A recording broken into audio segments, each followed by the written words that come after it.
Good morning, everyone.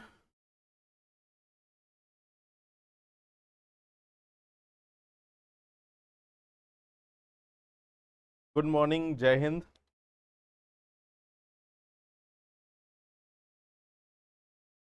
Good morning, आप सभी को नमस्कार एंड गुड मॉर्निंग.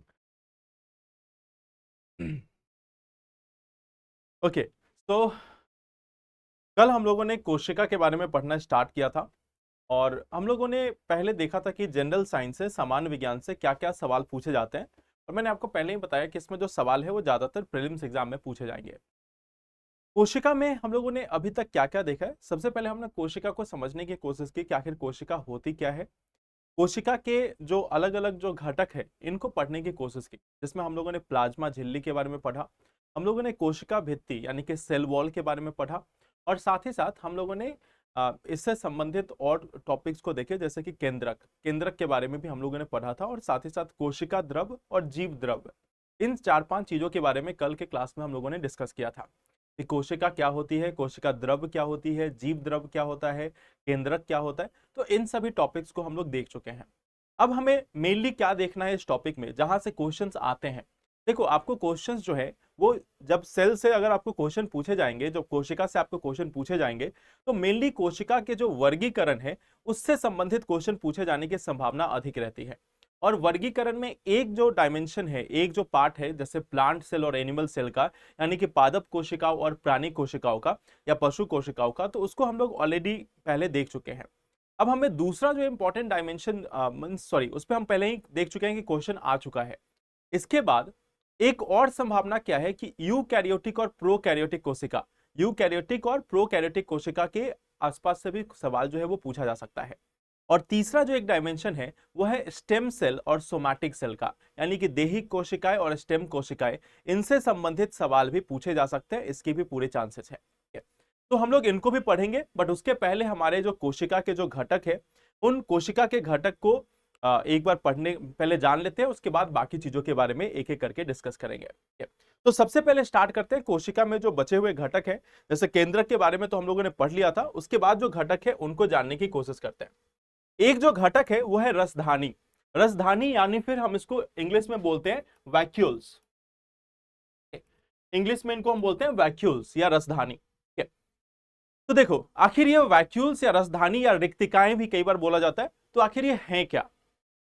रसधानी, रिक्तिकाएं या फिर वैक्यूल्स, आखिर ये हैं क्या, इसको समझने की कोशिश करते हैं. अगर आप हमारे सेल का स्ट्रक्चर देखते हो, हमारे कोशिका का स्ट्रक्चर देखते हो, चाहे वो पशु की कोशिका हो या फिर पौधों की कोशिका हो, उसमें आपको देखने को मिलेगा कि कोशिका के अंदर में छोटे छोटे बैग के तरह के स्ट्रक्चर है, जो एक जैसे आप सामान खरीदने के लिए बैग खरीदते हो या जो झोला रखते हो, तो वैसे ही एक बैग लाइक स्ट्रक्चर है हमारा वैक्यूल या फिर रसधानी. और इसमें सेल के अंदर में जो बची हुई सामग्री है, जो बची हुई सामग्री है उसको स्टोर करके रखा जाता है, उसको वहां पे संचित करके रखा जाता है. ठीक है. जैसे मान लो एक्सेस अमाउंट में, यानी ज्यादा अमाउंट में अगर फूड है, वाटर है, खाना है, पानी है, तो उसको स्टोर करने के लिए एक जगह चाहिए, और वह जगह या स्टोरेज बॉक्स जो है वो हमारी रसधानी होती है. ठीक है. तो ये एक स्टोरेज बॉक्स की तरह काम करता है, एक भंडारण की थैलियां है. ठीक है. अगर हम बात करें पशु कोशिकाओं की, तो पशु कोशिकाओं में जैसे मान लो अगर ये पशु कोशिका है, तो पशु कोशिकाओं में क्या होगा, छोटे छोटे वैक्यूल्स जो है वो मौजूद होंगे. छोटे छोटे वैक्यूल्स या रसधानी जो है वो मौजूद होती है. और वहीं पे अगर हम प्लांट कोशिका की बात करें, प्लांट कोशिका का स्ट्रक्चर कुछ ऐसा होता है. तो इसमें आपको क्या देखने को मिलेगा कि एक लार्ज रसधानी जो है वह इसमें मौजूद है. यानी कि प्लांट कोशिका यानी पादप कोशिकाओं में जो रसधानी का साइज होता है वो काफी बड़ा होता है. और लगभग कई बार क्या होता है कि लगभग 60 से 90% हिस्सा जो सेल का है, जो कोशिका का है, वह रसधानी से घिरा होता है या रसधानी उसमें मौजूद होता है. और बाकी में बाकी जो सेल के घटक है, कोशिका के घटक है, वह मौजूद होते हैं. तो बेसिकली इसका काम क्या है? काम है इसका भंडारण. यह भंडारण करता है, जिसमें अम्लीय एसिड, कार्बोनिक अम्ल, प्रोटीन, इन सभी चीजों को एक तरीके से स्टोर करके रखता है. और स्टोर करके रखने का इसका मेन यहां पे काम है. अब देखो, अगर हम बात करते हैं एनिमल सेल की, यानी कि अगर हम पशु के कोशिका की बात करते हैं, तो वहां पे छोटे छोटे रसधानी हो सकते हैं और वो मल्टीपल नंबर में हो सकते हैं. मींस एक से अधिक, 2 4 5 10, इस टाइप से अलग अलग नंबर हो सकते हैं इसके. वहीं पे अगर हम प्लांट के कोशिका की बात करें यानी पादप कोशिकाओं की बात करें तो यहाँ पे जो रसधानी का साइज है वो काफी बड़ा होता है। कई बार प्लांट की कोशिकाओं में यानी पौधों की कोशिकाओं में एक ही रसधानी होती है बट काफी बड़ी होती है। ठीक है, तो ये वैक्यूल्स होते हैं, इनका काम भंडारण है। ठीक है, इसके आगे अगर हम दूसरी कोशिका की बात करें, दूसरी कोशिका की बात करें तो वह है लयन काय या लाइसोसोम। मैं इंग्लिश हिंदी दोनों में बोल रहा हूं, इंग्लिश हिंदी दोनों में रिपीट कर रहा हूं, तो अगर आप ध्यान लगा के सुनेंगे तो मैं दोनों चीजों को दोहरा रहा हूं, इसलिए आप ध्यान से सुनते जाओ। ठीक है, अब देखो हमारे पास दूसरी जो कोशिका है वो है लयन काय या लाइसोसोम। ठीक है, लयन काय या लाइसोसोम, लाइसोसोम को आपने सुना होगा, कई बार आपने जब नॉर्मल सेल के बारे में पढ़ा होगा तो आपने सुना होगा कि यह एक सुसाइडल बैग होता है। इसको हम सुसाइडल बैग या फिर आत्मघाती थैली के रूप में जानते हैं। ठीक है, आत्मघाती थैली या फिर सुसाइडल बैग के रूप में इसको जानते हैं। बट यह इसका एक काम है, यह इसका मूल काम नहीं है, यह इसका एक काम है कि यह आत्मघाती थैली के रूप में काम करता है। यानी कि जब कोशिका को नष्ट करना हो तब लाइसोसोम जो है वो बर्स्ट करता है, फूट जाता है और इसके अंदर से जो एंजाइम निकलता है, जो केमिकल निकलता है, वह सेल के अलग अलग पार्ट को खत्म कर देता है या निगल जाता है, या फिर आप बोल सकते हो कि उसको खत्म कर देता है केमिकल रिएक्शन के द्वारा। ठीक है, तो लाइसोसोम आखिर है क्या, या लयन काय आखिर है क्या? लयन काय जो है वो एक आत्मघाती थैली तो है, बट इसके साथ साथ इसका मेन काम क्या है, इसका मेन रोल क्या है, मुख्य कार्य क्या है? लाइसोसोम हमारे कोशिका के अंदर में जो भी अपशिष्ट है उसको निवारण करने की प्रणाली है, या उसको निवारण के लिए जिम्मेदार है। कि मान लो जो भी सेल के अंदर में कचरा जमा है, जो भी वेस्ट मटेरियल जमा है, जो भी फालतू सामान है, उसको खत्म करने की जो जिम्मेदारी है वह लयन काय यानी कि लाइसोसोम की होती है। मान लो सेल के अलग अलग जो घटक है, सेल के जो अलग अलग कंपोनेंट है, वह समय समय पर खराब होते जाएंगे, या उसमें कुछ ना कुछ जो है वो खराब हो चुका, तो उनको वहां से हटाने की जो क्रिया है, उनको वहां से हटाने की जो प्रक्रिया है वह किसके द्वारा की जाएगी? वह परफॉर्म की जाएगी लाइसोसोम या लयन काय के द्वारा। तो लयन काय का या लाइसोसोम का काम समझो। लाइसोसोम हमारे कोशिका के अंदर में जो भी अपशिष्ट है, जो भी कचरा है, जो भी फालतू सामान है, उसको हटाने के लिए जिम्मेदार है। और यह कैसे हटाता है? यह कुछ एंजाइम्स के मदद से, कुछ केमिकल्स के मदद से, कुछ रासायनिक पदार्थों के माध्यम से इन चीजों को हटाने का काम करता है। साथ ही साथ कोई अगर विदेशी सामग्री, विदेशी का मतलब जो सेल के बाहर का है, सेल के बाहर का है, तो कोई भी बाहरी सामग्री जो है और उसके साथ साथ कोशिका के जो खराब अंग हो चुके हैं उन सभी को हटाने का काम करता है हमारा लयन काय या लाइसोसोम। अब देखो इसमें शक्तिशाली पाचन एंजाइम होते हैं जो सभी कार्बनिक पदार्थों को तोड़ने में सक्षम होते हैं।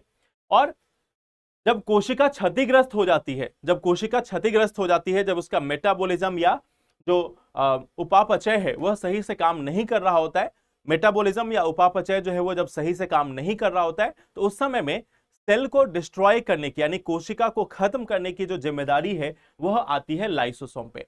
तो लाइसोसोम का मेन दो काम याद रखना, एक तो सेल को पूरा पूरा खत्म करना, दूसरा सेल के अंदर में जो भी वेस्ट मटेरियल या कचरा जमा है उसको भी खत्म करने का काम जो है वो लाइसोसोम का है। तो लाइसोसोम के अंदर में बहुत सारे एंजाइम्स जो है वो मौजूद होते हैं और उनकी मदद से यह करता है। क्या हमें यूपीएससी या बीपीएससी या किसी भी एग्जाम के हिसाब से उनके एंजाइम्स को याद करने की जरूरत है? यूपीएससी के हिसाब से तो बिल्कुल भी नहीं है। यूपीएससी के हिसाब से इन सभी को याद करने की उतनी जरूरत नहीं कि कौन से एंजाइम्स होंगे, इसीलिए यहाँ पे नहीं लिखा हुआ है। चलते हैं, इससे आगे बढ़ते हैं। अब हमारे पास तीन ऐसे कोशिकांग है या कोशिका के अंग है या कोशिका के घटक है जो लगभग एक साथ मिलकर काम करते हैं। यह जो हमारे तीन अंग है उसमें एक आता है हमारा राइबोसोम, एक आता है गोल्गी उपकरण और एक आता है एंडोप्लाज्मिक रेटिकुलम। तो इन सब के बारे में हम देखते हैं कि आखिर काम क्या है। सबसे पहले आप समझो, एक हमारे पास ऑर्गन होता है राइबोसोम। राइबोसोम राइबोसोम को बोला जाता है कि यह कोशिका की प्रोटीन फैक्ट्री है, यह कोशिका की प्रोटीन फैक्ट्री है। राइबोसोम को हिंदी में भी राइबोसोम ही कहा जाता है। तो राइबोसोम को कोशिका की प्रोटीन फैक्ट्री के नाम से जाना जाता है कि यहाँ पे प्रोटीन का सिंथेसिस होता है, प्रोटीन बनाया जाता है। बट इसके बनाने में बाकी दो कोशिकांग भी शामिल है, जिसमें एक है गोल्गी तंत्र या गोल्गी उपकरण। तो आखिर यह गोल्गी apparatus या गोल्गी बॉडी जो है वो है क्या, इनको हम समझने की कोशिश करते हैं। देखो गोल्गी तंत्र जो है वह प्रोटीन की डिलीवरी, मींस मान लो जैसे राइबोसोम ने प्रोटीन बना दिया। राइबोसोम जो है इसने प्रोटीन बना दिया, अब इस प्रोटीन को कोशिकाओं के अलग अलग भाग तक पहुंचाना है, तो उसको पहुंचाने के पहले उसकी पैकेजिंग और डिलीवरी करनी होती है। अब इस पैकेजिंग और डिलीवरी का जो काम है वह होता है दो अंगों के द्वारा, दो कोशिकांगों के द्वारा। एक है एंडोप्लाज्मिक रेटिकुलम और दूसरा है गोल्गी तंत्र। तो गोल्गी तंत्र और एंडोप्लाज्मिक रेटिकुलम का यही काम होता है कि इनकी डिलीवरी में हेल्प करें। तो फैट हो या लिपिड हो या प्रोटीन हो, इनका एक तरीके से परिवहन, संशोधन और पैकेजिंग, इसके लिए गोल्गी तंत्र जो है वह जिम्मेदार है। यह साइटोप्लाज्म में अंतर्द्रव्य जालिका यानी कि एंडोप्लाज्मिक रेटिकुलम के बगल में और कोशिका केंद्र के पास स्थित होता है। तो ये कहां पे पोजीशन है खैर याद नहीं रखना है, बट देखो गोल्गी उपकरण, एंडोप्लाज्मिक रेटिकुलम और राइबोसोम तीनों आसपास में होते हैं। अब इसके साथ साथ एक चीज और याद रखना, जो लाइसोसोम होते हैं, लाइसोसोम यानी कि लयनकाय, उसके निर्माण में भी गोल्गी तंत्र जो है वह शामिल होता है। तो गोल्गी तंत्र जो है वह उसके निर्माण में भी अपना एक रोल निभाता है, अपनी एक भूमिका निभाता है। उसमें जो एंजाइम्स वगैरह बनता है, उन एंजाइम्स को बनाने में हेल्प करता है गोल्गी तंत्र। तो गोल्गी तंत्र का दो काम यहां पे समझना, हमें मेनली काम पे फोकस करना है कि यह काम क्या करते हैं। तो गोल्गी तंत्र हमारे बॉडी के अंदर में दो काम करते हैं। पहला तो प्रोटीन, फैट, लिपिड, इन सभी का पैकेजिंग, डिलीवरी, संशोधन, यह सभी काम करने का कार्य करेगा गोल्गी तंत्र। दूसरा, हमारे बॉडी के अंदर में जो कोशिकाएं हैं या प्लांट के बॉडी के अंदर कोशिकाएं हैं, कोई भी कोशिका जो है, उस कोशिका के अंदर में अगर लाइसोसोम प्रेजेंट है यानी कि लयनकाय अगर प्रेजेंट है, तो उन लयनकाय को बनाने में अगेन एक भूमिका निभाता है हमारा गोल्गी तंत्र। तो ये इसके मेन दो कार्य हो गए। अब देखो, इसी के साथ साथ राइबोसोम को अभी हमने देखा। राइबोसोम आरएनए और प्रोटीन से बने कोशिका अंग है जो आनुवांशिक कोड को अमीनो एसिड की श्रृंखला में परिवर्तित करते हैं। यानी अमीनो एसिड एक बेसिक यूनिट हो गया और उसी की श्रृंखला बनाते हैं, जिससे प्रोटीन, आरएनए और बाकी सभी चीजें जो है वो बन सकती है। तो राइबोसोम जो है इसका मेन काम है प्रोटीन बनाना। आप इसको सिंपल याद रखना, राइबोसोम का मेन काम है प्रोटीन बनाना। और प्रोटीन बनाया किससे जाता है? अमीनो एसिड की मदद से। अब यहां पर एक चीज और याद रखना, राइबोसोम के अंदर में आप एक चीज देखोगे, राइबोसोम के अंदर में अपना एक आरएनए होता है जिसको हम राइबोसोमल आरएनए के नाम से जानते हैं। इसको हम राइबोसोम आरएनए के नाम से भी जानते हैं। राइबोसोम आरएनए के नाम से भी इसको जाना जाता है। और प्रोटीन संश्लेषण या प्रोटीन जो मैन्युफैक्चरिंग है, आखिर वो क्यों किया जाता है, इसको थोड़ा हम लोग एक बार समझने की कोशिश करते हैं। अब आप एक चीज समझना,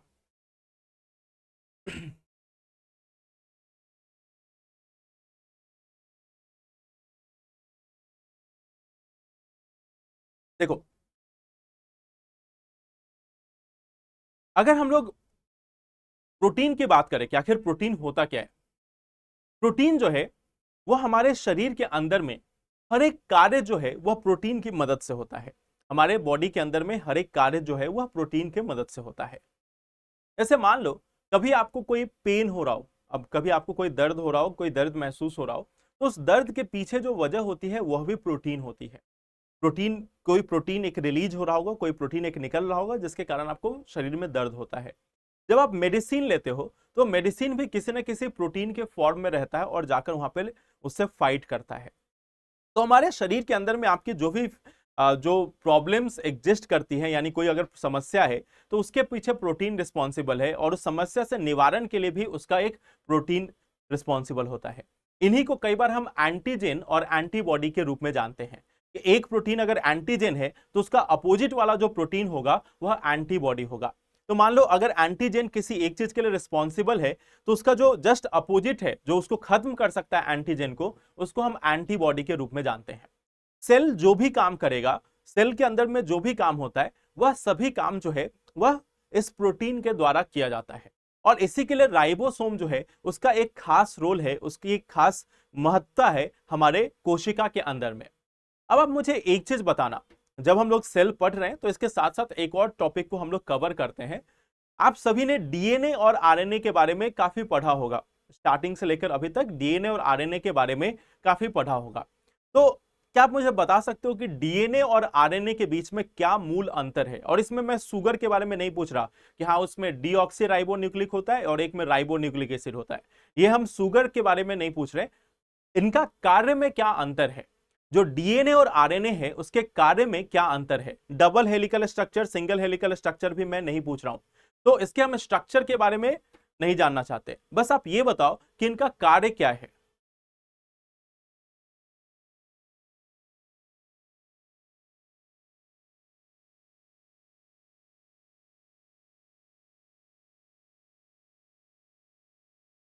इनका कार्य क्या है।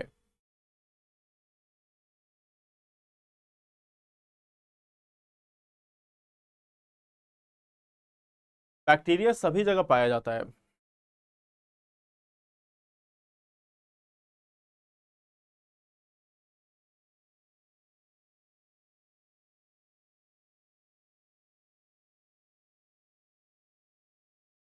डीएनए में जेनेटिक इंफॉर्मेशन होता है, अच्छा, और आरएनए में।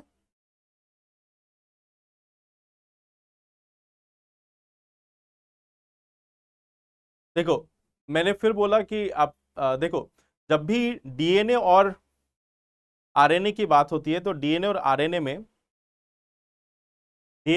में जनरली लोग क्या करते हैं कि यह जानने की कोशिश करते हैं कि एक मीन्स एक डबल हेलिकल, सिंगल हेलिकल, इस टाइप का स्ट्रक्चर या संरचना जो है उसके बारे में बात करते हैं।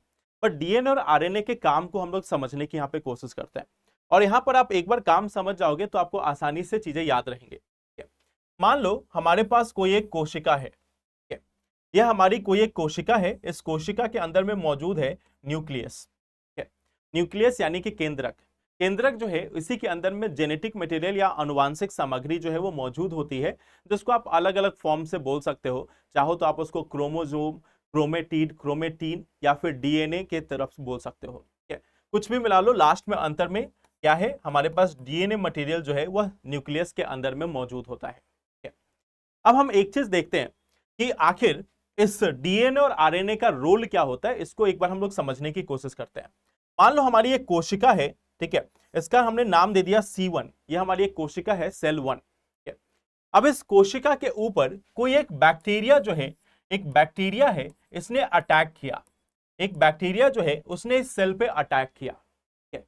बैक्टीरिया ने इस सेल के ऊपर में अटैक किया, इस कोशिका के ऊपर में अटैक किया।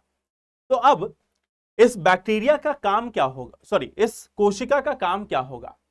कोशिका सबसे पहले यह अध्ययन करने की कोशिश करेगा, यह स्टडी करने की कोशिश करेगा कि आखिर इस बैक्टीरिया ने किस प्रोटीन का इस्तेमाल करके या किस तरीके से हमें हार्म करने की कोशिश की है।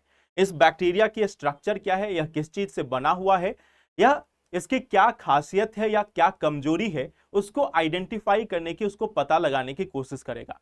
तो सबसे पहले जैसे मान लो कोई शत्रु किसी पे अटैक करता है तो हम क्या करते हैं, पहले हम उसको जानने की कोशिश करते हैं कि उसकी क्षमता क्या है, उसकी कमजोरी क्या है। ठीक है? तो पहले सबसे पहले काम क्या होगा कि सेल इस चीज को मालूम करेगा कि इस बैक्टीरिया की कमजोरी क्या है, इसकी क्षमता क्या है। ठीक है? और एक बार सेल को यह मालूम चल जाएगा, यह मालूम चल जाएगा कि चलो इस बैक्टीरिया की क्या क्षमताएं हैं, इसके अंदर कौन सा प्रोटीन मौजूद है और किस तरीके से हम इसको हरा सकते हैं। तो फाइनली इस डीएनए को एक इंफॉर्मेशन मिला कि हमें एक एक्स नामक प्रोटीन चाहिए। एक एग्जांपल के तौर पे ले रहे हैं कि इनको एक एक्स नाम का एक प्रोटीन चाहिए ताकि इस बैक्टीरिया को हरा सके। इस एक्स नाम का हमें एक प्रोटीन चाहिए जो इस बैक्टीरिया को हरा सके। अब प्रोटीन बनाने का काम कौन करता है, प्रोटीन बनाने का काम करता है राइबोसोम। प्रोटीन बनाने का काम करता है राइबोसोम। तो अब यह कोशिका क्या करेगी, इस कोशिका के अंदर में केंद्रक है, और केंद्रक के बारे में हमने कल देखा था कि यह शरीर, जैसे हमारे शरीर में मस्तिष्क होता है वैसे ही कोशिका के अंदर में एक मस्तिष्क है जिसमें डीएनए मौजूद है। और डीएनए जो है या न्यूक्लियस जो है, एक तरीके से अब इस बैक्टीरिया के बारे में समझ चुका है, उसको मालूम है कि हमें एक्स प्रोटीन बनाना है, बट एक्स प्रोटीन बनाने का काम राइबोसोम का है। तो राइबोसोम तक यह संदेश पहुंचाना है, राइबोसोम तक यह संदेश पहुंचाना है कि हमें इस प्रोटीन को बनाने की जरूरत है। तो अब यहां पे क्या होगा, डीएनए के द्वारा, इस न्यूक्लियस में मौजूद डीएनए जो है इसके द्वारा एक आरएनए बनाया जाता है जिसका नाम है मैसेंजर आरएनए या संदेशवाहक आरएनए। मैसेंजर आरएनए या संदेशवाहक आरएनए। तो इस डीएनए के द्वारा एक आरएनए को बनाया गया और उस आरएनए का नाम है मैसेंजर आरएनए या फिर संदेशवाहक आरएनए। इस संदेशवाहक आरएनए में क्या होगा, इस संदेशवाहक आरएनए में सिंपल यही मैसेज होगा। एक जैसे आप डेटा भेजते हो, मेल भेजते हो किसी को कि हमें ये चीज रिक्वायरमेंट है, आप किसी को व्हाट्सएप करते हो, तो ठीक वैसे ही ये एक इंस्ट्रक्शन है। राइबोसोम को एक इंस्ट्रक्शन भेजा गया, एक कोड भेजा गया, एक संदेश भेजा गया कि आपको एक्स नामक प्रोटीन जो है वह बनानी है। तो यह मैसेंजर आरएनए जो है वह राइबोसोम के पास जाएगा। मैसेंजर आरएनए जो है वह राइबोसोम के पास जाएगा कि चलो आपको इंस्ट्रक्शन मिलता है कि आपको एक्स नाम का एक प्रोटीन जो है वो बनाना है। अब एक्स नाम का प्रोटीन बनाना है। प्रोटीन बनाने के लिए क्या चाहिए होगा? Amino acid. अमीनो एसिड की जरूरत होगी। अब इस पूरे सेल के अंदर में अलग अलग जगहों पे रसधानी यानी कि वैक्यूल्स होंगे और वहीं पे कहीं ना कहीं अमीनो एसिड मौजूद होगा।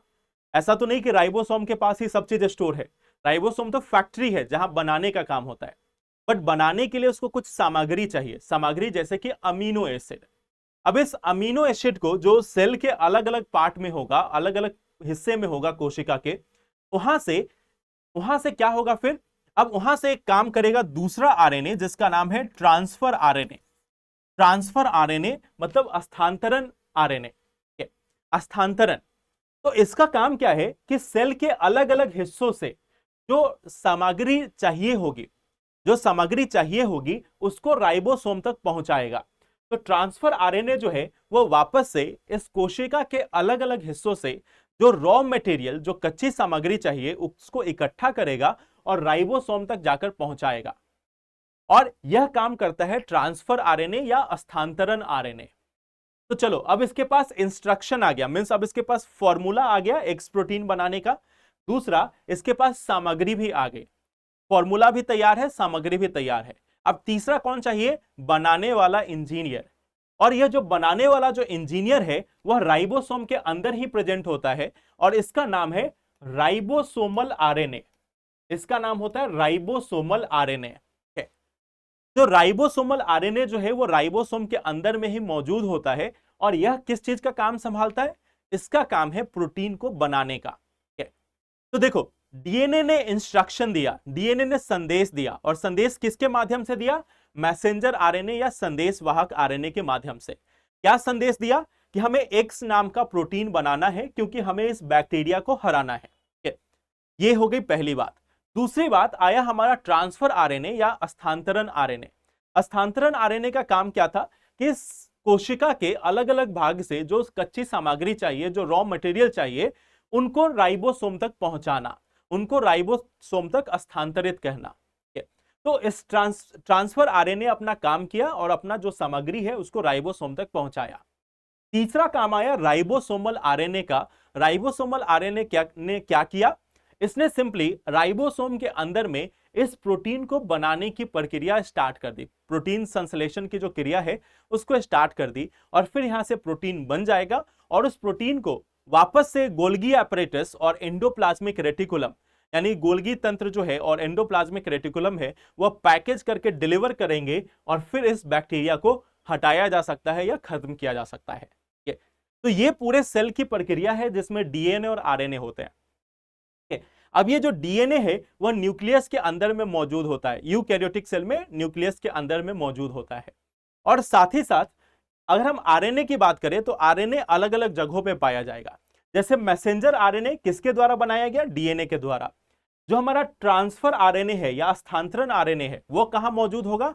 वह हमारे कोशिका के साइटोप्लाज्म में, यानी कि जो कोशिका द्रव्य है उसके अंदर ही पाया जाता है। तो साइटोप्लाज्म या कोशिका द्रव्य में हमारा ट्रांसफर आरएनए या स्थानांतरण आरएनए मौजूद होता है। और तीसरी बारी है राइबोसोमल आरएनए की, जो हमारा राइबोसोम के अंदर ही पाया जाता है। इन तीनों का काम क्या है और डीएनए क्या है, आई थिंक आप सबको क्लियर होगा।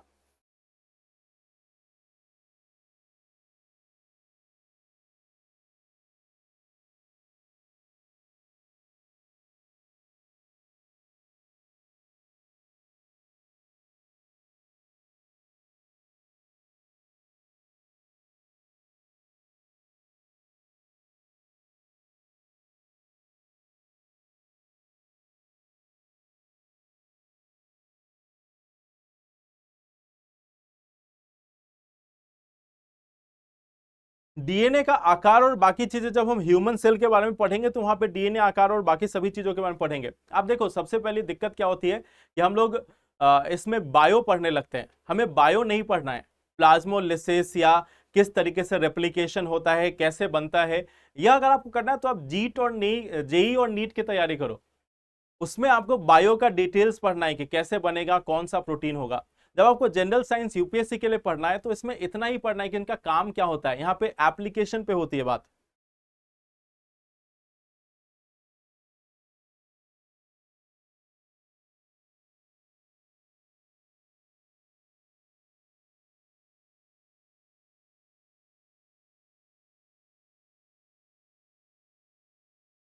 चलो एक बार मैं और एक्सप्लेन कर दे रहा हूं, एक बार और देखना। सबसे पहले इसके कार्य को समझने की कोशिश करो, इसका रोल क्या होता है, फंक्शन क्या होता है, इसको समझने की कोशिश करो। हमारे पास एक कोशिका मौजूद होती है, कोशिका के अंदर में मौजूद होता है हमारा केंद्रक, केंद्रक के अंदर में मौजूद होता है डीएनए। डीएनए क्या है? डीएनए हमारे कोशिका का एक ब्लूप्रिंट होता है। कोशिका कैसे बनती है, कोशिका में क्या काम होगा, क्या नहीं होगा, कोशिका के मस्तिष्क के रूप में आप समझ सकते हो डीएनए को। डीएनए का मतलब होता है इसमें कोशिका की हर एक इंफॉर्मेशन जो है वह मौजूद होती है। हर एक इंफॉर्मेशन मतलब कोशिका का साइज क्या होगा, कोशिका कैसे विभाजित होगी, कोशिका क्या क्या काम करेगी, यह सभी डीएनए के अंदर में मौजूद होता है। कोशिका को किस समय में कैसे रिएक्ट करना है, कैसे प्रतिक्रिया देनी है, यह सभी डीएनए का काम होता है। अब मान लेते हैं कि कोई एक बैक्टीरिया है, जिस बैक्टीरिया ने इस कोशिका को अटैक किया। एक एग्जांपल के तौर पे ले रहे हैं कि एक बैक्टीरिया ने कोशिका पर अटैक किया। अब इस अटैक के बाद इस सेल में जो मौजूद न्यूक्लियस है, यह चीज को जानने की कोशिश करेगा कि आखिर इस बैक्टीरिया की संरचना क्या है, इसकी कंपोजिशन क्या है, इसकी क्षमता क्या है और इसकी कमजोरी क्या है। तो पहले यह अपने दुश्मन का आकलन करेगा, अपने दुश्मन का आकलन करेगा कि यह क्या चीज से बना हुआ है, क्या इसकी क्षमता है और क्या इसकी कमजोरी है। एक बार इसको समझने के बाद एक बार इसको समझने के बाद डीएनए क्या करेगा, डीएनए को मालूम चल चुका है या न्यूक्लियस को मालूम चल चुका है कि अब हमें एक्स नाम का एक प्रोटीन जो है वह बनाना है। एक्स नाम का एक प्रोटीन जो है वह बनाना है। बट इस बनाने का काम कौन करता है? वह करता है राइबोसोम। तो राइबोसोम तक एक संदेश पहुंचाना है और इस संदेश को पहुंचाने के लिए एक आरएनए को तैयार करता है, आरएनए को बनाता है। कौन बनाएगा? यहां पे डीएनए के द्वारा ही इसको बनाया जाता है। और डीएनए के द्वारा बनाया गया मैसेंजर आरएनए, संदेशवाहक आरएनए। इस मैसेंजर आरएनए में होता क्या है? बेसिकली इसमें इंस्ट्रक्शन होता है, इसमें एक तरीके से दिशा निर्देश होता है कि आपको एक्स नाम का एक प्रोटीन बनाना है। उस प्रोटीन को कैसे बनाया जा सकता है, उसका फॉर्मूला क्या होगा, यह सभी चीजें इस इंस्ट्रक्शन में मौजूद होती है कि कौन सा प्रोटीन बनाना है। तो यहां से मैसेंजर आरएनए चलना स्टार्ट होगा और पहुंचेगा कहां? राइबोसोम के पास। अब यह सब काम जो है वो इंस्टेंटली होता है, ऐसा नहीं कि बहुत समय लगेगा, तुरंत तुरंत काम होता है। तो मैसेंजर आरएनए के पास पहुंचा और फिर मैसेंजर आरएनए कहां पहुंचा? यह पहुंचा राइबोसोम के पास। अब राइबोसोम को मालूम तो चल चुका है कि एक्स प्रोटीन बनाना है, बट इस एक्स प्रोटीन को बनाने के लिए अलग अलग सामग्रियों की आवश्यकता होगी और उन सामग्रियों की व्यवस्था करने का काम करता है दूसरा आरएनए, जिसका नाम है ट्रांसफर आरएनए या स्थानांतरण आरएनए। तो यह काम करेगा अलग अलग जगहों से सामग्री को इकट्ठा करने की। यह इकट्ठा करके वापस लेकर आएगा किसके पास? राइबोसोम के पास। मींस अलग अलग जगह से सामग्रियों को इकट्ठा करेगा और इकट्ठा करके लाएगा कहां? राइबोसोम के पास, जिसमें अमीनो एसिड से लेकर बाकी सभी कच्ची सामग्रियां हो सकती है। और तीसरा काम आता है कि अब इंस्ट्रक्शन भी आ चुका है, सामान भी आ चुका है, तो अब हमें बस यह प्रोटीन बनाना है। और इस प्रोटीन को बनाने का काम कौन करेगा? यहां पे एक और आरएनए मौजूद होता है जिसका नाम है राइबोसोमल आरएनए। तो राइबोसोमल आरएनए राइबोसोम के भीतर इस प्रोटीन को बनाने का काम करता है। तो ये कुल मिलाकर यह आरएनए जो है वह डीएनए के इंस्ट्रक्शन पे काम करता है। डीएनए के द्वारा जो इंस्ट्रक्शन दिया गया है उसके ऊपर यह काम करता है, जिसमें सबसे पहले हमने देखा कि इस मैसेंजर आरएनए, फिर ट्रांसपोर्ट आरएनए और फिर राइबोसोमल आरएनए, यानी संदेशवाहक आरएनए, स्थानांतरण आरएनए और साथ ही साथ राइबोसोमल आरएनए। तो यह तीन होता है आरएनए का काम, और डीएनए का काम क्या है वो हमने देखा। आई होप क्लियर है।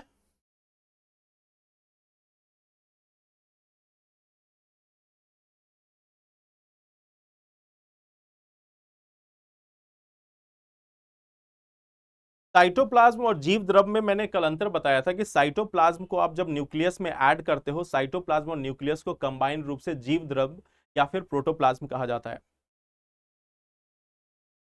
Not clear? चलिए, आपको क्या क्लियर नहीं है पहले तो आप ये बताएं।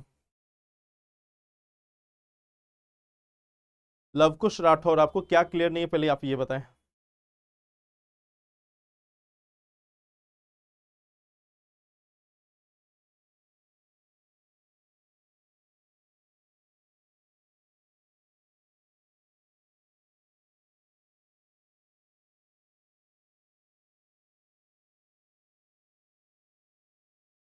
चलिए, तो ये हमारा, अब देखो, ये हमारा राइबोसोम का एक काम हो गया। राइबोसोम क्या करता है? प्रोटीन बनाने का काम करता है।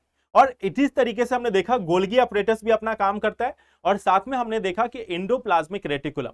अब एंडोप्लाज्मिक रेटिकुलम की बात करें या अंतर्द्रव्यीय जालिका, अंतर्द्रव्यीय जालिका या एंडोप्लाज्मिक रेटिकुलम, तो इसका भी काम सिर्फ यही है कि प्रोटीन सिंथेसिस में या फैट सिंथेसिस में, यानी कि प्रोटीन संश्लेषण या फैट बनाने की प्रक्रिया में हेल्प करना। और जो एंडोप्लाज्मिक रेटिकुलम या अंतर्द्रव्यीय जो जालिका है वह दो प्रकार की होती है। एक होती है स्मूथ एंडोप्लाज्मिक रेटिकुलम और एक होता है रफ एंडोप्लाज्मिक रेटिकुलम, यानी कि खुरदरा अंतर्द्रव्यीय जालिका और चिकना अंतर्द्रव्यीय जालिका। इनका काम क्या है? इनका काम भी बहुत ही सिंपल है। इनका काम भी है प्रोटीन और फैट को बनाना है। तो हमें बस इसके कार्य को याद रखना है। देखो, मैंने आपको पहले भी क्वेश्चन का पैटर्न दिखाया था। यूपीएससी आपसे बायो का क्वेश्चंस नहीं पूछती है। यूपीएससी आपसे बायोलॉजी का क्लास 11 12 का कोर्स नहीं कराना चाहती है। क्लास 10th तक आपको देखने को मिलेगा कि डीएनए और आरएनए को ज्यादा पढ़ना भी नहीं है। और यूपीएससी का एक अपना पूछने का तरीका है। यूपीएससी कभी आपसे बायो में या फिजिक्स में या केमिस्ट्री में फॉर्मूला, थ्योरी, थ्योरम्स, इन सभी के बारे में नहीं पूछती। अगर आप इस बारे में पढ़ रहे हो तो आपको कोई फायदा नहीं होगा। तो इसका बस काम क्या है उसको समझ लेना और ब्रॉडर सेंस में या ब्रॉडर पर्सपेक्टिव में इसके कार्यों को समझने की कोशिश करना। चलो, तो ये हमारे एक और है। इसके अलावा एक और सिस्टम जो होता है, जो मौजूद होता है, वो है माइटोकॉन्ड्रिया। माइटोकॉन्ड्रिया क्या है? माइटोकॉन्ड्रिया को हमारे शरीर की पावर फैक्ट्री या पावर हाउस के रूप में जाना जाता है। पावर हाउस के रूप में क्यों जाना जाता है? क्योंकि यह कोशिका के अंदर में ऊर्जा उत्पन्न करने के लिए जिम्मेदार होती है। माइटोकॉन्ड्रिया हमारे शरीर के अंदर में ऊर्जा उत्पन्न करने के लिए जिम्मेदार होती है। मींस मान लो, जैसे आपने देखा होगा कि अगर आप मनुष्यों की बात करो, ह्यूमंस की बात करते हैं, तो ह्यूमंस में क्या होता है कि हम ऑक्सीजन लेते हैं और ऑक्सीजन लेने के बाद यह ऑक्सीजन हमारे बॉडी के अलग अलग सेल तक पहुंचता है, यानी हमारे बॉडी के अलग अलग कोशिकाओं तक पहुंचता है। और कोशिकाओं तक पहुंचने के बाद, हमारी कोशिकाओं तक यह पहुंचने के बाद इसमें और क्या होगा कि कोशिका जो है इस ऑक्सीजन का इस्तेमाल करती है। इस ऑक्सीजन का इस्तेमाल करके जो फूड आइटम्स आया है, यानी कि जो खाद्य पदार्थ जो आया है, उसको वह ब्रेक करती है, तोड़ती है और फिर वहां से एनर्जी को रिलीज करती है। उनका ऑक्सीडेशन होता है और उसी में एनर्जी जो है वो रिलीज होता है। तो इस एनर्जी बनाने का काम कोशिका के अंदर होता है सूत्रकणिका यानी कि माइटोकॉन्ड्रिया का।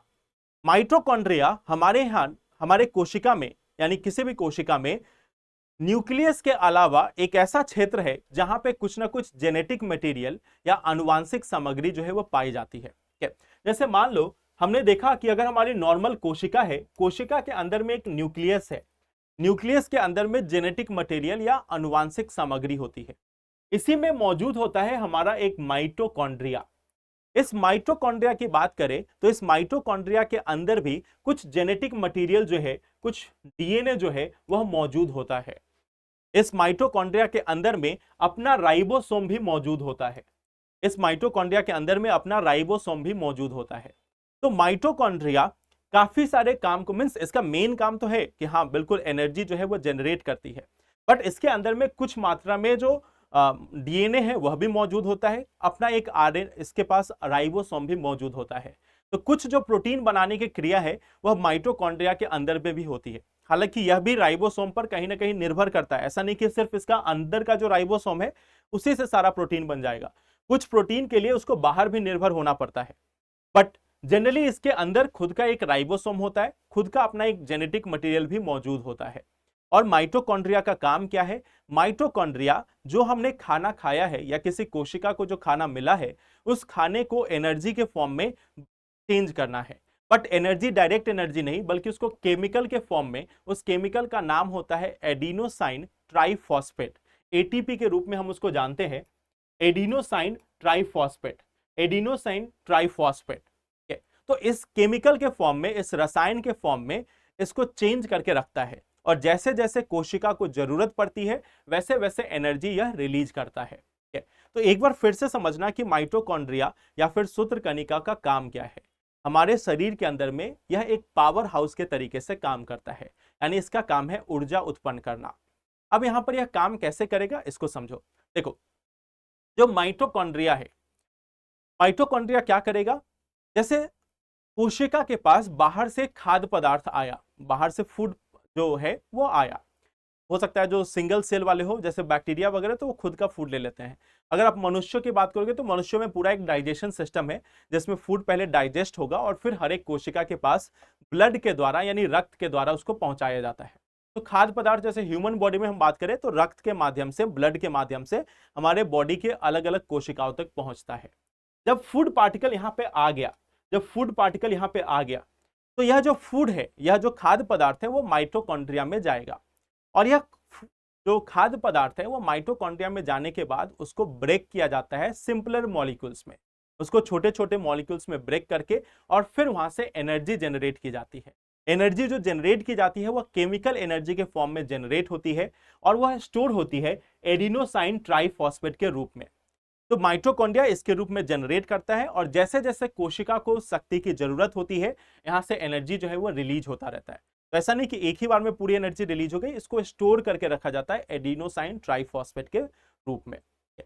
अब इस माइटोकॉन्ड्रिया की अगर हम बात करें तो माइटोकॉन्ड्रिया के अंदर में अपना एक डीएनए मौजूद होता है, अपना राइबोसोम भी मौजूद होता है। अब यहां पर इससे जुड़ी हुई एक बात है जिसको हम लोग आगे भी खैर पढ़ेंगे, बट या फिर आपने साइंस टेक में भी इसको पढ़ा होगा। आपको एक लेटेस्ट कुछ चीजें सुनने को आती होगी 3 पैरेंट बेबी के बारे में, या माइटोकॉन्ड्रियल डीएनए ट्रांसफर के बारे में, या माइटोकॉन्ड्रियल रिप्लेसमेंट थेरेपी के बारे में। तो इस टाइप के जो न्यूज सुनने में आते हैं वो क्यों आते हैं? देखो, यह जो माइटोकॉन्ड्रिया है उसके अंदर में डीएनए है। अब इस डीएनए में अगर कोई डिफेक्ट है तो यह डिफेक्ट आगे भी चला जाता है, यानी आगे की जो पीढ़ी है उसमें भी यह डिफेक्ट जो है वो ट्रांसफर होगा। न्यूक्लियस में अगर डिफेक्ट है तो वह भी ट्रांसफर होता है, बट माइटोकॉन्ड्रिया वाला भी ट्रांसफर होता है। और यह माइटोकॉन्ड्रिया वाला कहां से ट्रांसफर होता है? यह मदर से, यानी कि मां से बच्चों में यह ट्रांसफर होता है। तो इसी को लेकर कई अलग अलग थेरेपी जो है वह भी आई है, जिसको आप साइंस टेक में भी आगे पढ़ोगे। इस माइटोकॉन्ड्रियल के डीएनए के कारण या माइटोकॉन्ड्रिया का जो जेनेटिक मटेरियल है उससे कुछ आनुवांशिक रोग होते हैं जिनको खत्म करने के लिए या जिनसे बचने के लिए आज के समय में हमारे पास कुछ अलग अलग तरीके मौजूद हैं, जिसमें एक है प्रो न्यूक्लियर ट्रांसफर टेक्नोलॉजी या फिर माइटोकॉन्ड्रियल रिप्लेसमेंट थेरेपी। तो इस तरीके के नई नई चीजें भी इसमें निकलकर सामने आ रही हैं। अब देखो, अब इसके साथ साथ जैसे माइटोकॉन्ड्रिया की हमने बात की, माइटोकॉन्ड्रिया से मिलता जुलता एक और स्ट्रक्चर है जिसको हम प्लास्टिड या लवक के रूप में जानते हैं। और यह जो प्लास्टिड या लवक है यह सिर्फ और सिर्फ पादप कोशिकाओं यानी कि प्लांट सेल में पाई जाती है।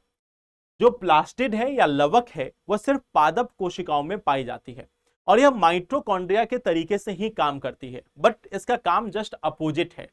इसका काम जस्ट अपोजिट है। स्ट्रक्चर लगभग वैसा ही मिलेगा, स्ट्रक्चर जो है वो लगभग वैसा ही मिलेगा, बट इसका काम जो है वो एग्जैक्टली अपोजिट है। माइटोकॉन्ड्रिया क्या करती है?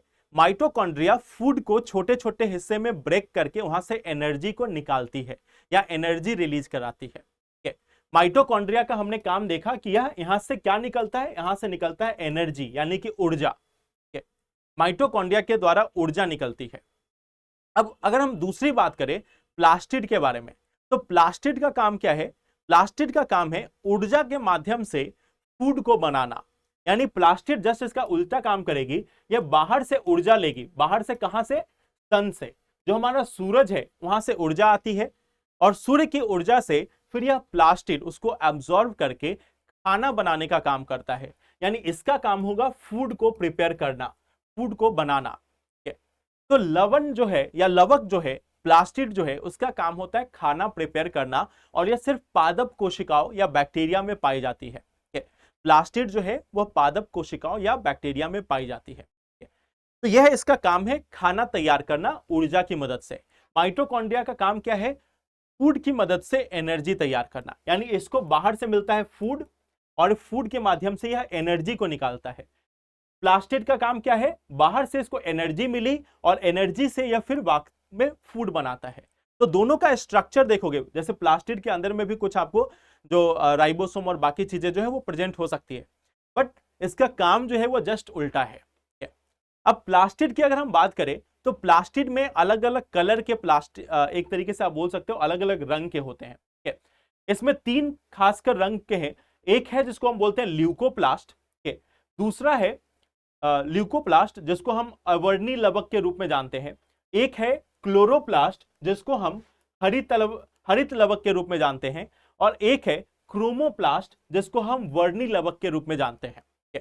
तो प्लास्टिड के अंदर में तीन अलग अलग टाइप हो गए, एक होता है क्लोरोप्लास्ट, क्रोमोप्लास्ट और ल्यूकोप्लास्ट। क्लोरोप्लास्ट का मतलब है हरित लवक, क्रोमोप्लास्ट का मतलब है वर्णी लवक, और ल्यूकोप्लास्ट का मतलब है अवर्णी लवक। अब यह तीनों का काम क्या है? अलग अलग कलर देना। जैसे अगर किसी के अंदर में क्लोरोप्लास्ट मौजूद है तो उसमें हरे कलर की पत्तियां आपको दिखाई देती है, जहां पे क्रोमोप्लास्ट मौजूद है तो वहां पे अलग अलग कलर की जो पत्तियां है वह आपको देखने को मिलती है। और ल्यूकोप्लास्ट की अगर हम बात करें तो ल्यूकोप्लास्ट के कारण कलरलेसनेस, यानी कि कोई भी कलर जो है वह यहाँ पे दिखाई नहीं देगा। तो इसमें बेसिकली स्टार्च, तेल और प्रोटीन कण जो है वह मेनली मौजूद होते हैं। हमारे कोशिकाओं के अंदर में जो पादप कोशिकाएं हैं, अगर उसके अंदर में क्लोरोप्लास्ट मौजूद है तो क्लोरोप्लास्ट के द्वारा ही जो प्रकाश संश्लेषण की जो प्रक्रिया है, यानी फोटोसिंथेसिस की जो प्रक्रिया है वह पूरी की जाती है। तो प्रकाश संश्लेषण का काम जो है वह क्लोरोप्लास्ट के द्वारा किया जाता है, और इसी के कारण पौधों का जो पत्तियां है वह हरी होती है।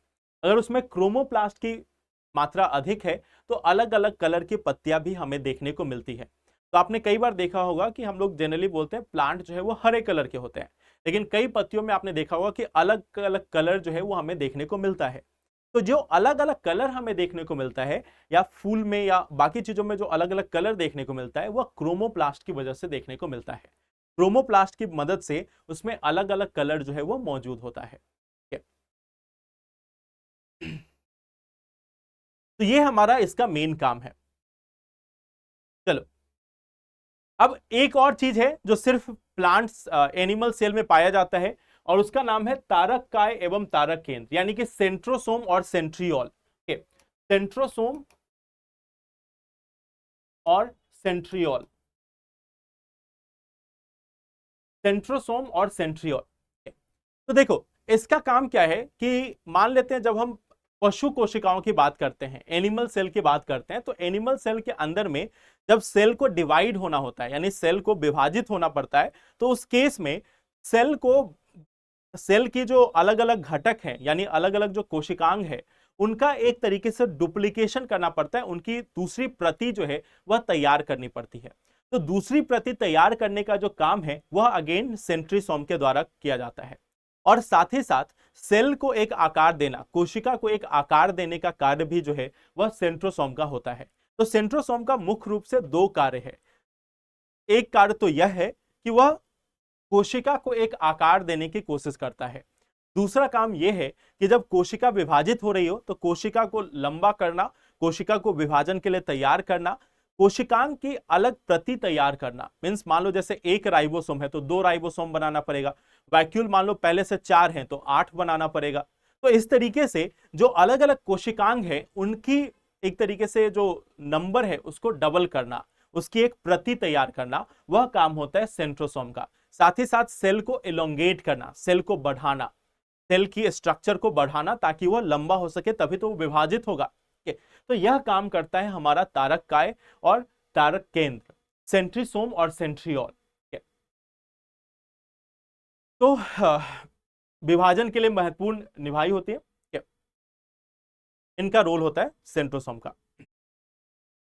तो ये हमारा एक और पार्ट हो गया, ये सेंट्रोसोम और सेंट्रियोल का फिगर है।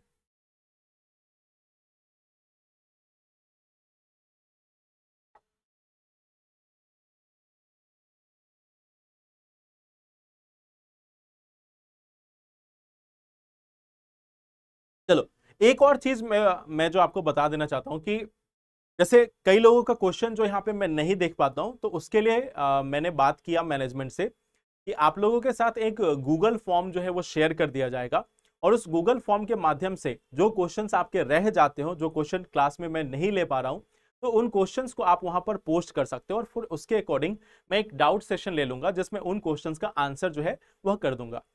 तो अगर किसी का क्वेश्चन छूट भी जाता है तो उसके लिए आप परेशान ना हो। आपका जो भी इन टॉपिक से संबंधित जो भी सवाल है उसके लिए आपको साथ एक गूगल फॉर्म शेयर कर लिया जाएगा, और उसके माध्यम से फिर अपना क्वेश्चन पूछ सकते हो। तो अगर यहाँ पे छूट भी जा रहा है तो आप उसको लिख कर रखना और फिर उस गूगल फॉर्म में आप डाल सकते हो। तो आई होप क्लियर है।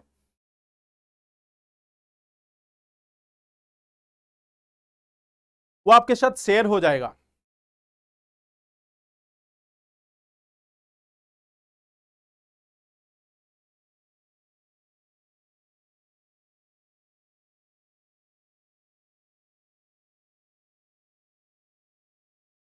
चलिए, अब देखो, अब हमें जो मेन दो तीन चीजें समझनी है जहां से क्वेश्चंस पूछे जाते हैं, वह है यूकैरियोटिक और प्रो मींस अलग अलग सेल के वर्गीकरण को, सेल के वर्गीकरण पर सवाल पूछा जाता है। और जो सबसे पहला वर्गीकरण है वह है यूकैरियोटिक और प्रोकैरियोटिक के नाम पे। यानी दो तरीके के हमारे पास सेल होते हैं, दो तरीके की कोशिकाएं होती है। एक कोशिका का नाम होता है यूकैरियोटिक, एक कोशिका का नाम है यूकैरियोटिक, और दूसरी कोशिका का नाम है प्रोकैरियोटिक। प्रोकैरियोटिक, यूकैरियोटिक और प्रोकैरियोटिक। अब देखो, यूकैरियोटिक और प्रोकैरियोटिक का काम क्या है इसको हम लोग समझने की कोशिश करते हैं, या इनके बीच में डिफरेंस क्या है इसको समझने की कोशिश करते हैं। यूकैरियोटिक और प्रोकैरियोटिक को हिंदी में भी यही कहा जाता है, यूकैरियोटिक और प्रोकैरियोटिक। आप एनसीईआरटी पे देखोगे उसमें यूकैरियोटिक और प्रोकैरियोटिक ही लिखा है। तो देखो इनका काम क्या है, या इनके बीच में अंतर क्या है। जो प्रोकैरियोटिक कोशिका है, माना जाता है कि जब लाइफ इवॉल्व होना स्टार्ट हुआ, यानी कि जब जीवन की उत्पत्ति हुई, जब लाइफ का इवोल्यूशन हुआ, तो सबसे पहले जो कोशिका बनी थी वह प्रोकैरियोटिक थे। जो स्टार्टिंग में, सबसे बिगिनिंग में, सबसे स्टार्टिंग में जो कोशिका बनी वह प्रोकैरियोटिक कोशिका थी। प्रोकैरियोटिक कोशिका होने का मतलब कि एक कोशिका है जिसके अंदर में जो जेनेटिक मटेरियल है, यानी कि जो आनुवांशिक सामग्री है, वह किसी न्यूक्लियस के अंदर में नहीं पाया जाता, या किसी भी न्यूक्लियस के अंदर में पाया नहीं जाता।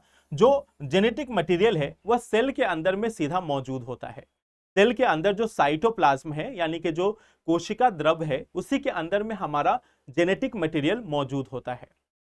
वहीं पे दूसरी ओर अगर हम बात करें यूकैरियोटिक के, तो यूकैरियोटिक के अंदर में सबसे पहली इकाई क्या होगी कि एक न्यूक्लियस होगा, और इस न्यूक्लियस का मतलब केंद्रक, और उस केंद्रक का एक आवरण होगा, एक आवरण होगा। यह जो आपको मींस मान लो हमारे पास यह एक सेल है, इस सेल के अंदर में कुछ जेनेटिक मटेरियल जो है वो मौजूद है, और उस जेनेटिक मटेरियल के बाहर से एक आवरण मौजूद है। यानी ये हमारा हो गया जेनेटिक मटेरियल, या फिर आप बोल सकते हो कि आनुवांशिक सामग्री, और उसके ऊपर से एक मेम्ब्रेन मौजूद है जिसको आप न्यूक्लियर मेम्ब्रेन या फिर केंद्रक आवरण के रूप में जान सकते हो। इसको हम केंद्रक आवरण या न्यूक्लियर मेम्ब्रेन के रूप में जान सकते हैं।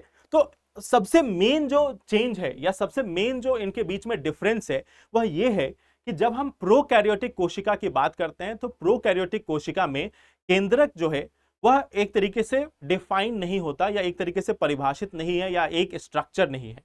जो इसका जेनेटिक मटेरियल है, आनुवांशिक सामग्री है, वह कोशिका द्रव में बिखरा हुआ होता है, या कोशिका द्रव के अंदर में मौजूद होता है। इसमें कोई न्यूक्लियस जो है वो वेल डिफाइंड नहीं होता, केंद्रक बहुत अच्छे से परिभाषित या बहुत अच्छे से बना हुआ नहीं मौजूद होता।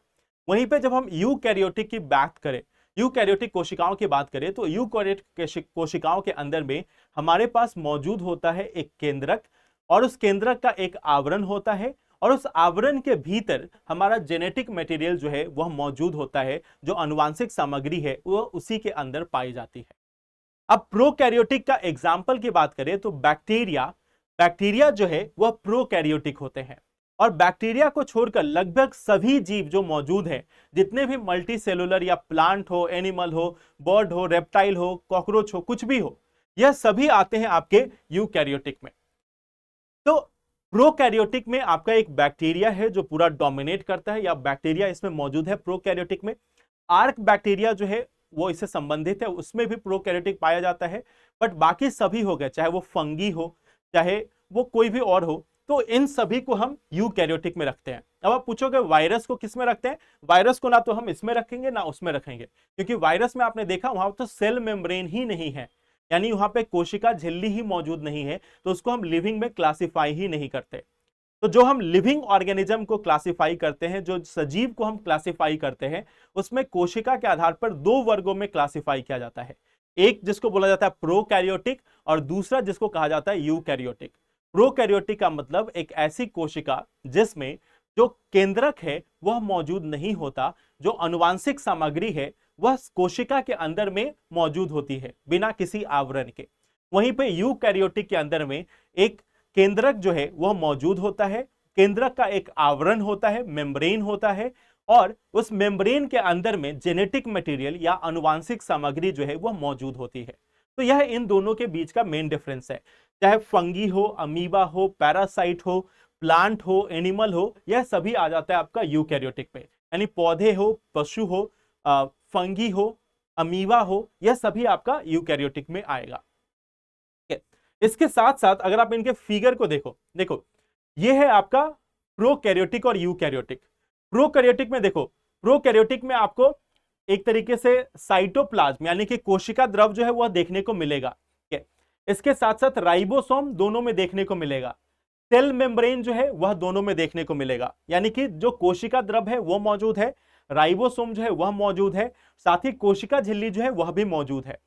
लेकिन बाकी जो चीजें हैं, जैसे कि आप देख सकते हो, जैसे कि लाइसोसोम हो गया, या फिर एंडोप्लाज्मिक रेटिकुलम हो गया, माइटोकॉन्ड्रिया हो गया, ये सभी चीजें जो है उसमें मौजूद नहीं होती।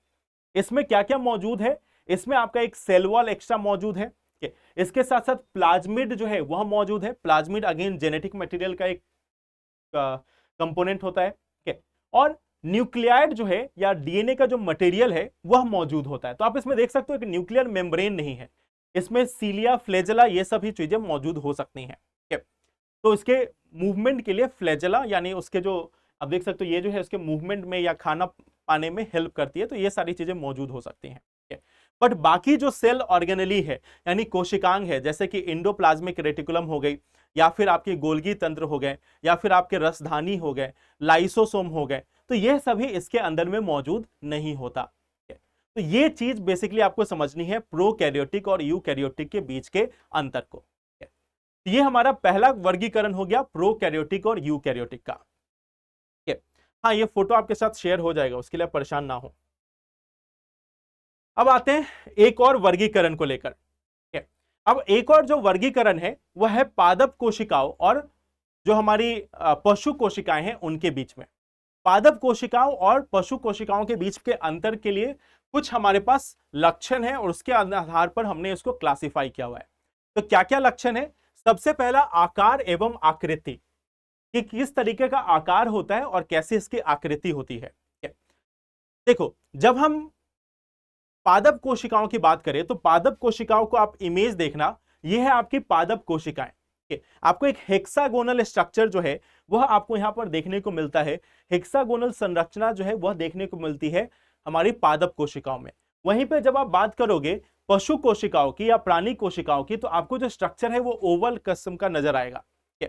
तो ये दोनों के बीच में अंतर होता है कि आयताकार एक आकार में जो है वो आयताकार फॉर्म में होता है हमारी पादप कोशिकाएं, और वहीं पे एक अंडाकार आकार में हमारी जो पशु कोशिकाएं हैं वह मौजूद होती हैं। तो पशु कोशिकाएं जो है वो अंडाकार आकार में है और यह जो है वो आयताकार आकार में पाई जाती हैं। प्लांट की जो कोशिकाएं होती है यानी पादप कोशिकाएं जो होती है वह जनरली बड़ी होती हैं, लार्ज साइज की होती हैं। और वहीं पे अगर हम बात करें एनिमल सेल की यानी कि पशु कोशिकाओं की, तो वह छोटी साइज की होती हैं। तो दोनों में अंतर साइज में भी है और आकार में भी है। साइज में क्या है, यह लार्ज होगा, बिग होगा, यह स्मॉल होगा, यानी कि यह बड़ी होगी या छोटी होगी। इसका आयताकार आकार होगा, इसका अंडाकार आकार होगा। और अंतर कहां कहां देखने को मिलता है इसको हम समझते हैं। इसके पहले हमने देखा यहां पे आपको एक लार्ज स्ट्रक्चर नजर आ रहा होगा, यह है रसधानी।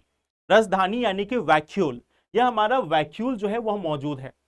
अगर आप एनिमल सेल में देखोगे आपको वैक्यूल्स बहुत छोटा छोटा दिखाई देगा, कई जगहों पे इवन दिखाई नहीं भी देगा। ठीक है, तो बहुत छोटे छोटे इसमें हो सकता है एक दो जगह पे आपको देखने को मिल जाए कि इसमें वैक्यूल मौजूद है, दो चार वैक्यूल मौजूद हो सकते हैं, छोटे आकार के या नहीं भी हो सकते हैं। तो रसधानी जहां पे प्लांट में एक लार्ज बड़ी रसधानी जो है वह देखने को मिल सकती है, वहीं पे जो पशु कोशिका है उसमें रसधानी मौजूद नहीं होती। इसके बाद बात करें कोशिका भित्ति की। कोशिका भित्ति यानी कि जो सेल वॉल है, कोशिका भित्ति जो है वह सिर्फ और सिर्फ पादप कोशिकाओं में मौजूद होती है। जो आपकी एनिमल कोशिका है यानी कि जो पशु कोशिका है उसमें कोशिका भित्ति जो है वो मौजूद नहीं होती। आप देख सकते हो ये जो एक स्ट्रक्चर जो आपको दिख रहा है, बाहरी जो स्ट्रक्चर आपको दिख रहा है, बाहरी जो स्ट्रक्चर आपको दिख रहा है, यह बाहरी स्ट्रक्चर जो है वो आपकी कोशिका भित्ति है। और यह कोशिका भित्ति जो है वह सिर्फ और सिर्फ पादप कोशिकाओं में मौजूद होती है। वहीं पे कोशिका झिल्ली की बात करें या प्लाज्मा झिल्ली की बात करें तो यह दोनों में होती है। प्लाज्मा झिल्ली प्लांट सेल में भी होगा, एनिमल सेल में भी होगा, लेकिन जो कोशिका भित्ति है वह सिर्फ और सिर्फ पादप कोशिकाओं में होगी, पशु कोशिकाओं में नहीं होगी। सेल वॉल जो है, सेल वॉल यह सिर्फ और सिर्फ इसमें मौजूद होगा, इधर नहीं होगा, इधर नहीं होगा। साथ ही साथ हमने देखा वैक्यूल का साइज, वैक्यूल यहां पे बड़ा नजर आ रहा है, यहां पे मौजूद ही नहीं है या है भी तो बहुत छोटे साइज का है। इसके साथ साथ अगर हम लोग अब इसके बीच में और अंतर की बात करें तो हमने देखा था एक प्लास्टिड के बारे में, प्लास्टिड यानी जिसमें क्लोरोप्लास्ट, क्रोमोप्लास्ट, ल्यूकोप्लास्ट ये सब होता है। तो प्लास्टिड भी हमारा कहां पे मौजूद होगा, प्लास्टिक मौजूद होगा इसमें। प्लास्टिक भी जो है वह यहां पे मौजूद होगा। तो देखो इसमें आपको प्लास्टिड जो है वो कहीं दिख रहा होगा, लवक, देखो हरित लवक, हरित लवक।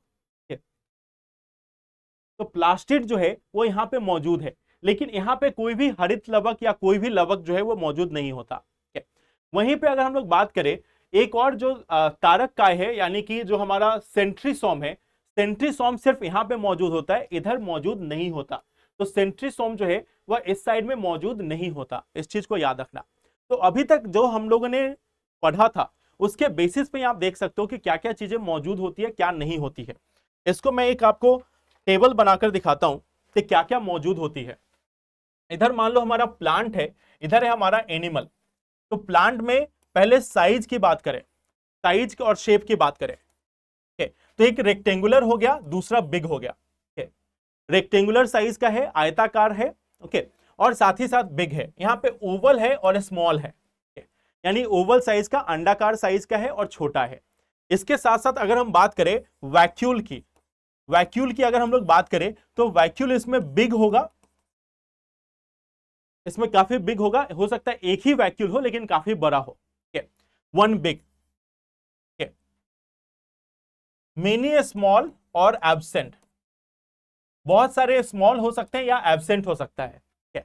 प्लास्टिड की बात करें, प्लास्टिड यानी लवक की बात करें तो लवक यहां पे प्रेजेंट है, यहां पे एब्सेंट है। प्लास्टिड जो है वो प्लांट के अंदर में प्रेजेंट है, एनिमल के अंदर में एब्सेंट है। अगर हम बात करें अगर हम लोग बात करते हैं सेंट्रोसोम की, यानी कि सेंट्रोसोम यानी तारक काय, सेंट्रोसोम की अगर हम बात करते हैं तो ये यहां पे एब्सेंट है, यहां पे प्रेजेंट है। तो ये इनके बीच का अंतर होता है। साथ ही हमने देखा कि यह बिग साइज का है और ये स्मॉल साइज का है, तो यह इसके बीच का मुख्य अंतर है। यहाँ पे पौधों के अंदर में जो फूड को यानी खाना को स्टोर करके रखा जाता है वह स्टार्च के फॉर्म में, स्टार्च के फॉर्म में, यानी कॉम्प्लेक्स कार्बोहाइड्रेट के रूप में यहाँ पे फूड को स्टोर करके रखा जाता है। और यहाँ पे जो फूड को स्टोर किया जाता है वह है ग्लाइकोजेन के फॉर्म में, ग्लाइकोजेन के फॉर्म में यहाँ पे स्टोर करके रखा जाता है। तो यह कुछ बेसिक अंतर है प्लांट सेल और एनिमल सेल के बीच में।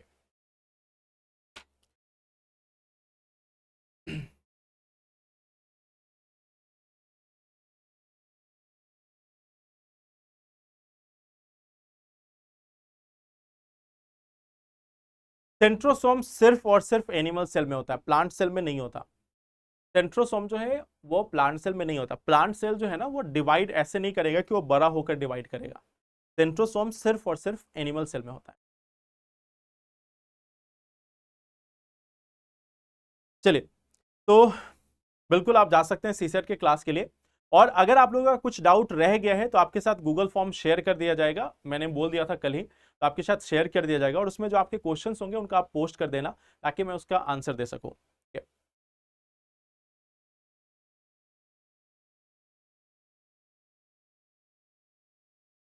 अनुवांशिक सामग्री का मतलब होता है वह सामग्री जो एक पीढ़ी से दूसरे पीढ़ी तक जो गुण है उनको आगे ट्रांसफर करती है। जो गुण है, जो कैरेक्टर है, उसको आगे ट्रांसफर करने का काम जो करता है वो अनुवांशिक सामग्री या जीन का काम होता है।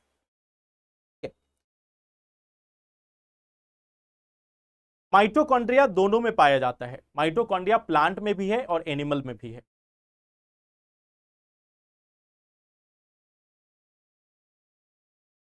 लवक का काम क्या है? लवक जो है वो पौधों के अंदर में मौजूद होता है, दो तीन तरीके के होते हैं, क्लोरोप्लास्ट, क्रोमोप्लास्ट और ल्यूकोप्लास्ट। ओके, तो क्लोरोप्लास्ट जो है वो मेनली प्रकाश संश्लेषण के लिए जिम्मेदार है। जो हरित लवक है प्रकाश संश्लेषण के लिए जिम्मेदार होता है, यानी फोटोसिंथेसिस के लिए जिम्मेदार होता है। सेंट्रोसोम जो है वो सेल को डिवाइड करने में यानी सेल को विभाजित करने में हेल्प करता है, सिर्फ पशु कोशिकाओं में पाया जाता है, पादप कोशिकाओं में नहीं पाया जाता।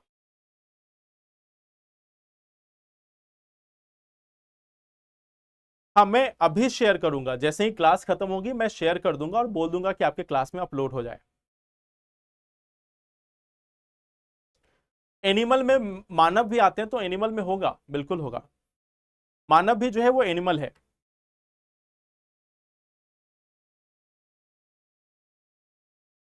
चलिए, तो आपके जो क्वेश्चंस होंगे उनको एक बार गूगल फॉर्म में डाल दीजिएगा और फिर मैं उसका आंसर देता हूं। ओके, तो thank you very much and take care.